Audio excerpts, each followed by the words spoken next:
안녕하세요. AP투자연구소 이세훈 전략팀장입니다. 자, 오늘 살펴볼 종목은 한국조선해양이고요. 코드번호 009540. 현재 시각 2020년 7월 21일 화요일 10시 20분을 지나가고 있는 시점입니다. 자, 한국조선해양 같은 경우에는 뭐 조선 사업과 함께 풍력 사업을 영위를 하고 있습니다. 뭐 대표적인 주력 산업이라고 한다면 아무래도 이제 조선 산업이겠죠. 전체 매출의 거의 80% 이상 정도가 조선 사업에 좀 집중되어 있기 때문에 뭐 이 회사가 뭐 풍력 사업이나 이런 것들은 하고 있지만 뭐 정부의 그린 뉴딜 정책이나 이런 부분과도 어느 정도 맥이 다 있다라고 볼 수 있는데, 그런 부분들보다는 아무래도 이제 조선 관련 이슈나 이런 조선 산업 쪽에서의 실적적인 기대감이 좀 더 주가에 큰 영향을 미치는 종목이다라고 볼 수가 있을 것 같습니다. 요 근래에 한 번 정도 주가가 이제 한 6월 정도였죠. 6월 정도에 한 번 정도 주가가 강하게 급등을 한번 보인 적이 있었는데, 이때 바로 이제 카타르 백척 LNG선, 카타르죠. 카타르 백척 규모의 LNG선 수주 뉴스가 한번 나왔었죠. 근데 우리가 여기서 좀 잘 생각해 봐야 되는 거는, 이때 이제 뭐 수주 계약이 완료가 된 게 아니고요. 어느 정도 이 배를 건조할 수 있는 이 슬롯이라고 합니다. 배를 만드는 공간 슬롯이라고 하는데, 그 슬롯을 예약 정도 했다. 이렇게 보시면 될 것 같아요. 그래서 실질적으로 뭔가 이제 LNG선 백척을 계약했다라기보다는 배를 만드는 건조 공간을 예약한 거기 때문에 실질적인 계약으로 이어지기에는 다소 좀 시간이나 이런 것들이 좀 필요할 것 같습니다. 그래서 하반기에 실질적으로 LNG선 수주가 이어지는지, 그런 부분들은 오늘 이후에도 좀 체크를 해봐야 되는 부분이고요. 좀 아쉬운 거는 올해 이제 한국조선해양도 그렇고 전반적인 이 조선 업황이 상당히 좀 불황입니다.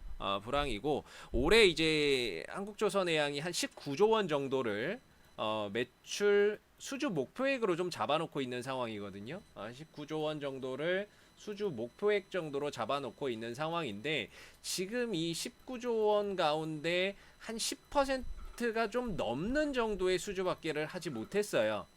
그렇기 때문에 사실상 이 조선업의 특성상 대부분의 뭐 대금 결제나 이런 것들이 뭐 한 방에 돈을 받거나 이런 것들이 아니고 분할 결제 방식을 많이 사용을 합니다. 그래서 뭐 계약금을 얼마를 받고, 그 다음에 중간에 중도금 얼마 받고, 그 다음에 이제 뭐 인도할 때 나머지 잔금 받고, 이렇게 가는데, 만약에 지금 올해 이제 실적이 부진하게 되면, 실적이 아니라 수주 실적이 좀 부진하게 되면, 지금 당장이 문제가 아니라 앞으로 2년 뒤가 걱정인 거죠. 왜냐하면 배 한 척을 만드는데 보통 한 2년 정도가 소요가 됩니다.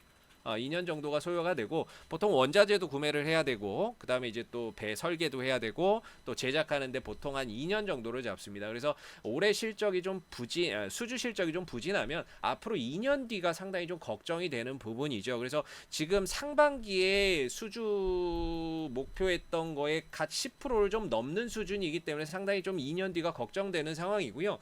다행히 아직 뭐 하반기에 이제 카타르 이 뭐 LNG선이 단계적으로 이제 발주가 이루어질지, 이런 것들도 한번 잘 체크를 해봐야 될 것 같고, 여기에 더불어서 뭐 모잠비크, 그 다음에 러시아 LNG 프로젝트, 이런 부분에서 뭐 우리나라 조선 또 한국조선해양이 어느 정도의 수주 실적을 좀 보여준다면 이 수주 목표액에 대한 우려감은 다소 좀 줄어들 것으로 봅니다. 다만 이제 상반기가 너무 부진했기 때문에 하반기에 얼마만큼 수주를 해주느냐에 따라서 우려감이 해소가 될 수도 있고, 오히려 2년 뒤에 우려감이 더 증폭될 수도 있는 이런 상황으로 갈 수 있기 때문에 하반기 수주 상황을 좀 지켜보시면서 이 종목은 대응을 하시는 게 맞는 것 같고요. 지금 기술적으로 보면은 사실상 뭐 거의 바닥을 기고 있는 종목이죠. 바닥을 기고 있는 상황이고, 지금 코로나19 사태 때 6만 원대까지 빠졌다가 어느 정도 이제 가격적인 회복은 좀 보여준 상황입니다. 가격적으로는 어느 정도 좀 들어줬지만은 실질적으로 추세 회복은 아직 되지 않고 있다. 이렇게 봐야 될 것 같고요. 반등은 어느 정도 나왔죠. 반등 나왔다가 결국에 다시 원점으로 나왔죠. 원점으로 나왔고, 그게 이제 한 3개월 정도 상승과 하락이 반복이 되면서 상승 하락이 반복이 되면서 하반 경직성이 어느 정도는 확보가 되어 가고 있다. 바닥에 어느 정도는 얼추 기술적 반등 정도는 들어줄 수 있는 그런 정도의 포인트는 만들어졌다 이렇게 볼 수가 있을 것 같습니다. 재차 만약에 이제 수주 모멘텀이 나온다거나 했을 때 주가가 상승 시에 이 10만 한 가격이 잠시만요. 지금 봤을 때 가격적으로는 이제 한 10만 5천 원 정도를 이번에 돌파를 해줄 수 있느냐가 관건이 될 것 같습니다. 일단은 이 이상으로 올라가 줘야 이 종목의 이 하락 추세가 마무리가 될 수가 있거든요. 이 10만 5천 원대를 강하게 좀 돌파를 해주면서 안착을 한다면 어느 정도 주가의 상승이나 이런 것들이 안정적으로 흘러갈 수가 있는 부분이고요. 지금은 추세가 꺾여 있고 주봉이나 이런 것들을 보시다시피 이제 하락 추세거든요. 하락 추세에서는 솔직히 수익을 내기가 쉽지가 않죠. 왜냐면은 하락 자체는 깊고 반등은 짧고 또다시 하락하고 반등은 짧고 이렇게 나오기 때문에 타이밍 잡기가 상당히 어렵습니다. 그래서 어느 정도 이 하락 추세에서 벗어나기 위해서는 한 10만 5천 원대 위로 강하게 좀 돌파해서 올라선다면 비교적 주가의 흐름이나 이런 것들이 좀 안정적으로 가지 않겠나 이렇게 보고요. 지금은 뭐 일단 뭐 넘어가기 전까지는 기술적으로 좀 대응을 해봐야 되겠죠. 위로는 일단 10만 5천 원 정도의 단기 저항대를 잡아두시고 밑으로는 한 8만 원 정도까지는 조금 지켜보시면서 상황을 좀 하반기 수주 실적이나 이런 부분들을 좀 지켜보시면서 대응을 잡아가시면 좋을 것 같습니다. 자, 이상 뭐 한국조선해양 브리핑은 여기까지 하도록 하고요. 뭐 앞으로 이제 한국조선해양의 이슈가 생길 때마다 지속적으로 영상을 올려드릴 거기 때문에 좋아요와 구독 한번 눌러주시고 오늘 영상은 여기서 마무리하도록 하겠습니다. 감사합니다. 그리고 네이버에서 AP투자연구소를 검색하시게 되면 웹사이트 상단에 AP투자연구소 홈페이지 링크가 나옵니다.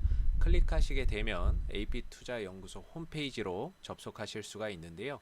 가운데 무료 추천 종목 카테고리에 2020 무료 추천 종목을 클릭하시면 소장님께서 매일매일 국내외 시황에 대한 실시간 브리핑과 함께 무료 추천 종목을 제공을 해드리고 있습니다. 추천 종목에 대해서는 매수가와 목표가, 손절가가 함께 제공이 되기 때문에 종목이 필요하신 분들은 오셔서 도움을 받아가시면 좋겠습니다. 감사합니다.